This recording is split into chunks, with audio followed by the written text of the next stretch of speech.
અમદાવાદમાં શ્યામ હાઇટ્સનું registration suspend કરી દેવાયું છે। રેરાએ તાત્કાલિક અસરથી રજિસ્ટ્રેશન સસ્પેન્ડ કર્યું છે। નવા વાડજમાં આવી છે આ શ્યામ હાઇટ્સ સ્કીમમાં કોઈ પણ જાતનું નવું બુકિંગ લઈ શકાશે નહીં। વેચાણ અને બુકિંગના કિસ્સામાં દંડાત્મક કાર્યવાહી થશે। ઇમારતમાં રહેતા નાગરિકોને કોઈ અસર નહીં થાય, બાકી રહેલા ફ્લેટનું વેચાણ નહીં થઈ શકે।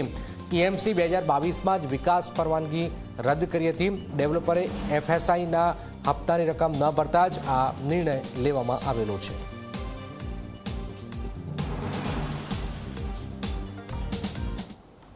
અમદાવાદના રામાપીરના ટેકરા વિસ્તારમાં આવેલી રીડેવલપમેન્ટ અંતર્ગત નવી બનેલી શ્યામ હાઇટ્સ નામની આ રહેણાંક ઇમારતને લઈને ગુજરાતના રેરા દ્વારા જે ચુકાદો આપવામાં આવ્યો છે તે અંતર્ગત તેનું જે રજિસ્ટ્રેશન છે, રેરાની જે નોંધણી છે તે તમામ રદ કરી દેવામાં આવી છે। અને આખો મામલો એ છે કે જ્યારે આ બિલ્ડિંગ બની રહી હતી તે સમયે આ બિલ્ડિંગના ડેવલપરોએ FSIના જે નિયત ચાર્જની વ્યાજ સહિતની ચૂકવણી EMCને કરવાની હતી તે કરવામાં નહોતી આવી, એટલે અનેક રિમાઇન્ડર છતાં પણ બિલ્ડરે તે પૈસા ભર્યા ન હતા। આખરે મ્યુનિસિપલ કોર્પોરેશને તેની રજા ચિઠ્ઠી રદ કરી દીધી હતી।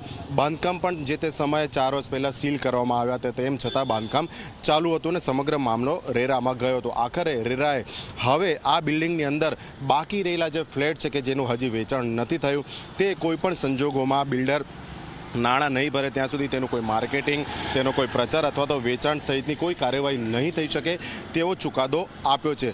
હાલ જે મ્યુનિસિપલ કોર્પોરેશનના સૂત્રો કહી રહ્યા છે કે હાલ જે રહી રહ્યા છે તેમની સામે કોઈ એક્શન લેવાના થતા નથી, પરંતુ જો બિલ્ડર ભરી દેશે તો તેની જે રજા ચિઠ્ઠી છે ફરીથી રિન્યૂ કરવામાં આવશે। હવે જોવાનું એ રહે છે કે આખા આ વિવાદિત કેસમાં આગળ ડેવલપર તરફથી નિયત સમયમાં નાણાં ભરવામાં આવે છે કે કેમ, અને આગળ મ્યુનિસિપલ કોર્પોરેશન હવે શું પગલાં ભરે છે।